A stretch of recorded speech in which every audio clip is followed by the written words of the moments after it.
So here's the deal. Labor Day weekend's coming, and those of you in the United States, that is kind of a big deal because it may mean for you, if you're like me, you're looking for maybe your college kids coming home, or maybe they're not away yet, and so they're getting ready to go, or your elementary school and high schoolers and middle schoolers are getting ready to go back to school. So regardless, this is a huge transitional time of the year. And a lot of families can run into challenges with the back to school stuff, but also with just the Labor Day celebration, just the celebration of summer being over.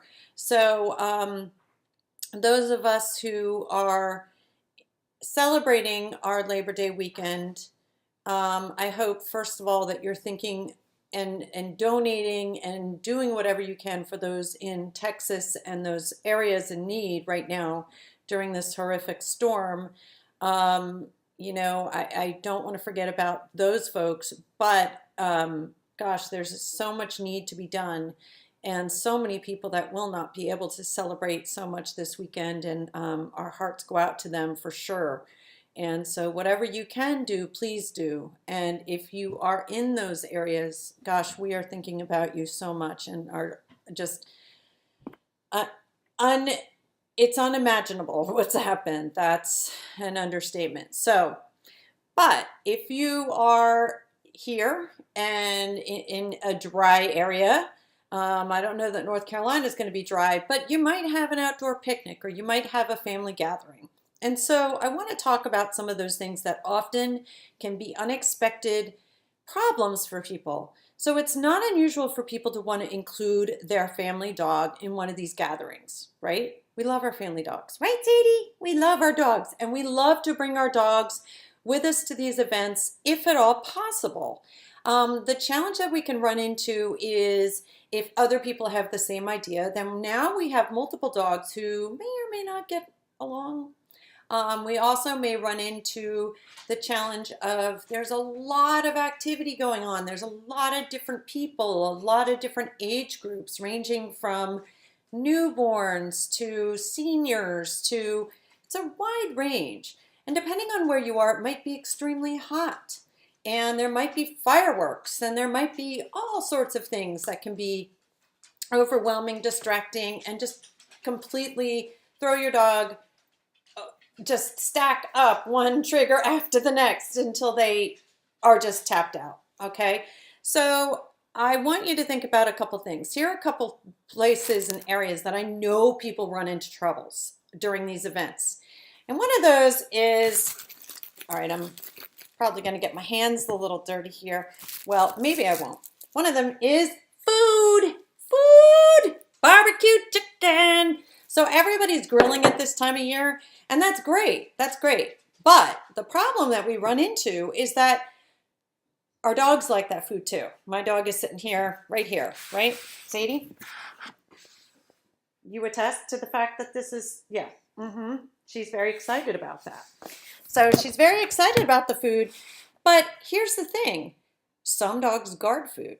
Some dogs guard food from strangers, unfamiliar people. If there's scraps in a basket, they might want to guard that. If it's in the hands of a toddler, a running toddler, wow, that can be like a real fun toy, right? Running toddler with chicken, yes.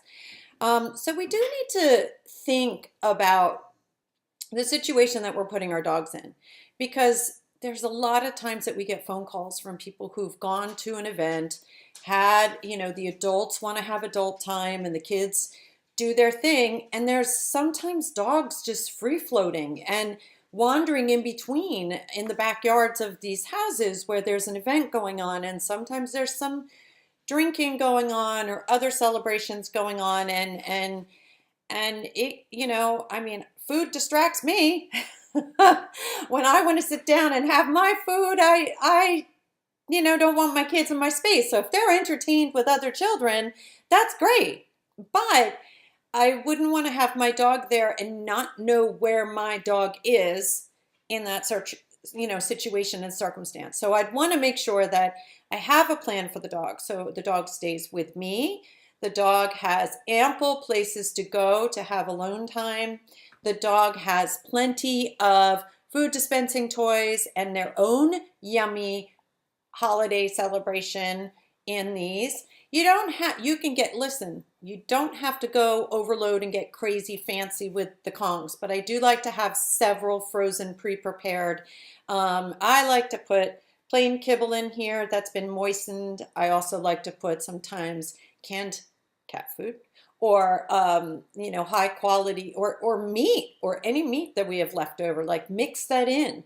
We have a Vitamix, and I know we have a Vitamix container that is just the doggy container, and then we have the human container. So when I mix up stuff, I can sometimes put that in here, and that's just fun. You can keep it as plain or as you know, as exciting as you would like.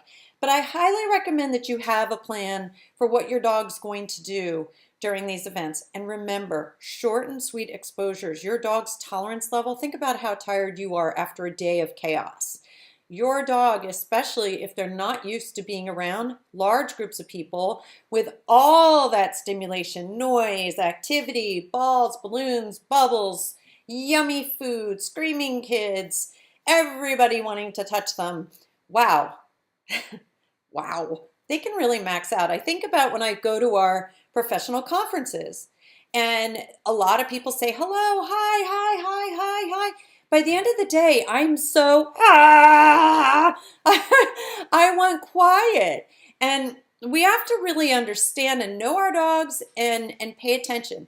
Watch, be a doggy detective, be dog aware, look at their ears, eyes, tail, muzzle. Get familiar with how your dog shows stress signals. And if your dog is doing a lot of yawning or a lot of all of a sudden scratching, or your dog is kind of getting stiff or still or hiding behind your chair or doing any of these things, please respect their signals. Listen to them. They're communicating the best way they know how. They're saying, I need help. I need an out. I need a break.